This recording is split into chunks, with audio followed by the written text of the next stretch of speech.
Le Burkina Faso, un pays en quête de stabilité, a de nouveau secoué sa scène politique. Le président de la transition, le capitaine Ibrahim Traoré, a nommé un nouveau Premier ministre, Rimtalba Jean-Emmanuel Ouédraogo. Qui est ce nouvel homme fort et quelles implications cela a-t-il pour l'avenir politique du pays? Restons connectés pour analyser cette actualité marquante. Ce samedi, Rimtalba Jean-Emmanuel Ouédraogo a été désigné Premier ministre par décret présidentiel, une annonce lue à la télévision nationale par le secrétaire général du gouvernement, Mathias Traoré. Cette nomination intervient à peine 24 heures après la dissolution du précédent gouvernement et le limogeage du docteur Apollinaire Kielem de Tambela, en poste depuis octobre 2022. Avant cette nomination, Ouédraogo occupait le poste de ministre de la Communication, de la Culture, du Tourisme et des Arts. Journaliste de formation, il avait fait ses débuts à la radiodiffusion télévision du Burkina, RTB, où il s'était déjà illustré par son professionnalisme. En 2022, le capitaine Ibrahim Traoré lui avait confié une responsabilité majeure en le nommant ministre d'État dans son gouvernement. Vendredi soir, la scène politique burkinabé a été secouée par une décision brutale. Le capitaine Traoré a mis fin aux fonctions du Premier ministre Kielem de Tambela et a dissous son gouvernement.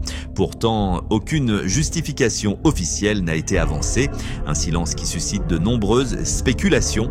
Le docteur Apollinaire Kielem de Tambela, avocat de formation et auteur de plusieurs ouvrages sur le Burkina Faso, avait pris les rênes de la primature en octobre 2022. Bien qu'il ait accompagné les débuts de la transition amorcée par Ibrahim Traoré, ce remaniement reflète peut-être des divergences stratégiques ou un besoin de renouvellement à un moment clé pour le pays. Cette transition au sommet s'inscrit dans une période de turbulence pour le Burkina Faso.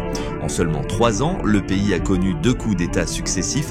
Le premier, en janvier 2022, a renversé l'ancien président Roch Marc Christian Kaboré, ouvrant la voie au lieutenant-colonel Paul-Henri Sandaogo d'Amiba. Mais ce dernier n'a pas pu consolider son pouvoir, étant lui-même renversé en septembre 2022 par Ibrahim Traoré. Depuis, Traoré mène une transition dont la durée a été prolongée de 5 ans à compter de juillet 2024.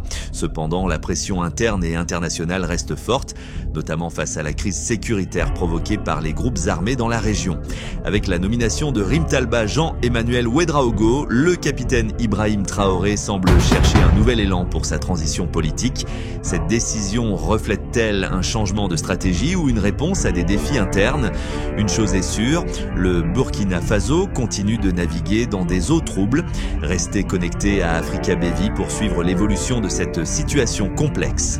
Abonnez-vous, partagez cette vidéo et dites-nous en commentaire ce que vous pensez de ce remaniement au sommet du Burkina Faso.